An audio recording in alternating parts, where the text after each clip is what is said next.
What's up y'all, it's MartyBlendz back with another cinematic tutorial, and without further ado, let's do a mid-drop fade.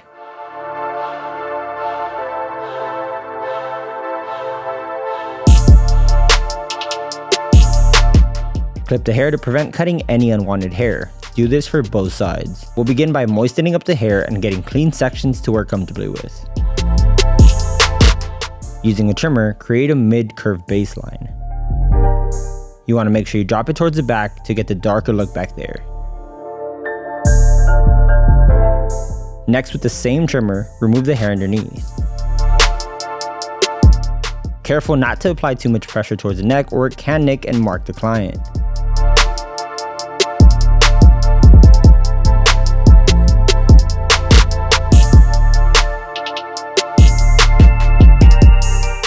Using your preferred shaver, shave down the stubble left from that trimmer. Flick out when you get near that baseline.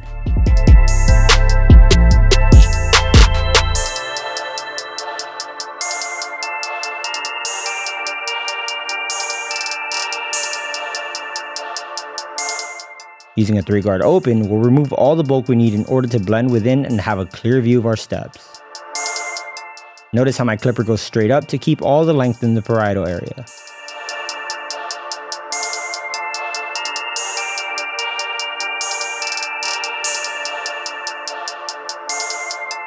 We'll now clip over comb to form the shape of the bulk and blend in the highlights this client has in the dark portion of the blend.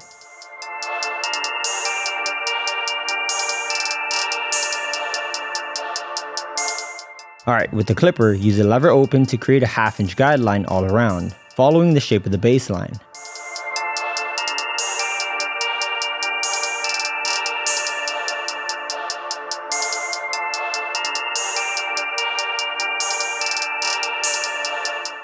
Now we'll move up with a 1-guard open, making a slightly bigger guideline than the one prior. Note that I do keep the clipper away from creating another guideline by just giving the clipper a motion outwards.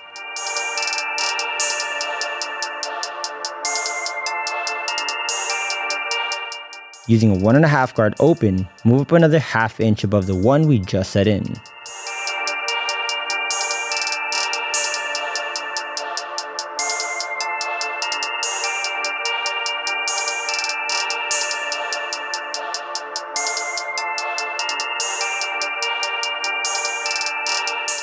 We'll come down to the middle of the blend next above the clipper open we made earlier and use our 1/2 guard to smoothen out the line within. This step will completely remove any line as long as you're playing with the lever.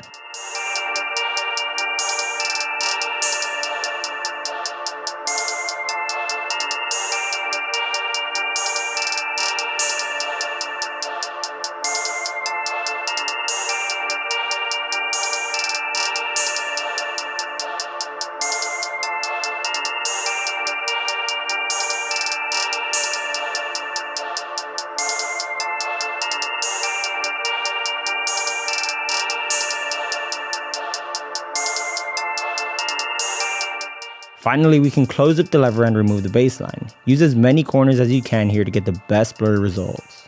You'll see that you have to keep opening up the lever as you keep moving up into the 1/2 guard from earlier.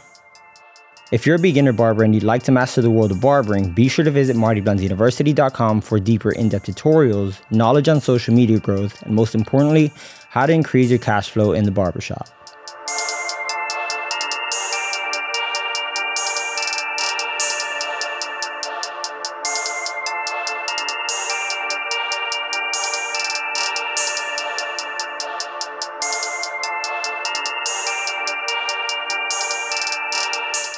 When it comes to detailing, use only corners and go in the direction of the grain.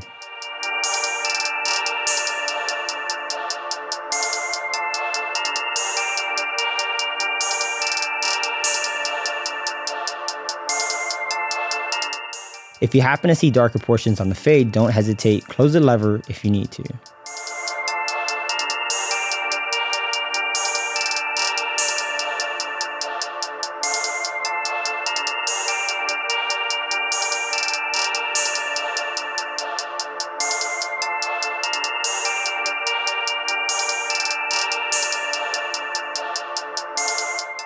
You'll also need to reclip some guards in order to get that perfect fade, mostly using corners still.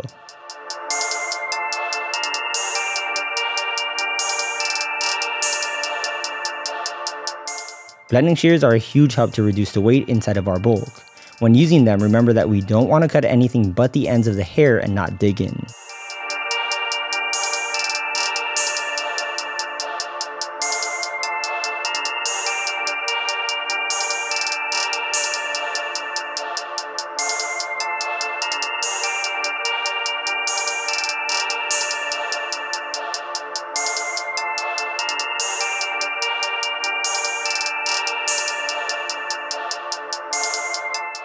Now that we completed our fade, we move on to the top.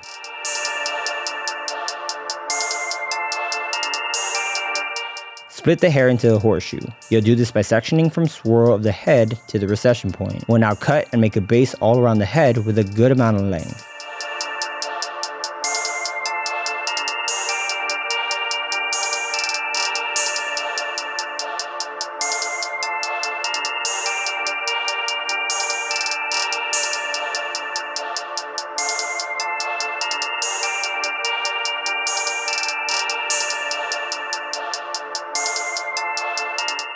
To work on the front portion of the top, split and razor off any unnecessary weight.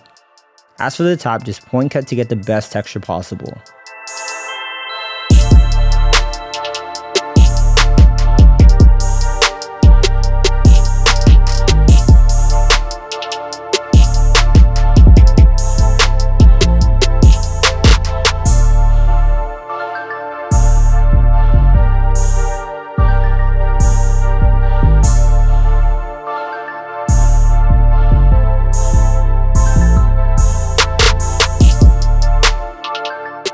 For these type of long fringes, I like using matte clay to keep a natural messy look.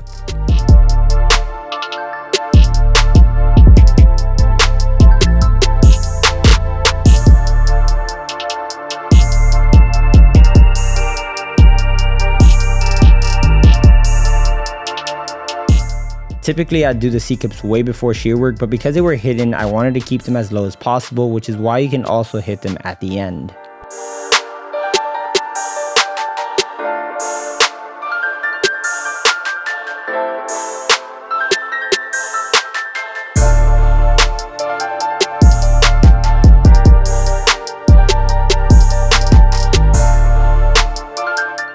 Alright, hope you enjoyed this tutorial, and if you want to continue learning, just click any of the videos on the screen. Again, I'm MartyBlendz, and I'm out. Peace.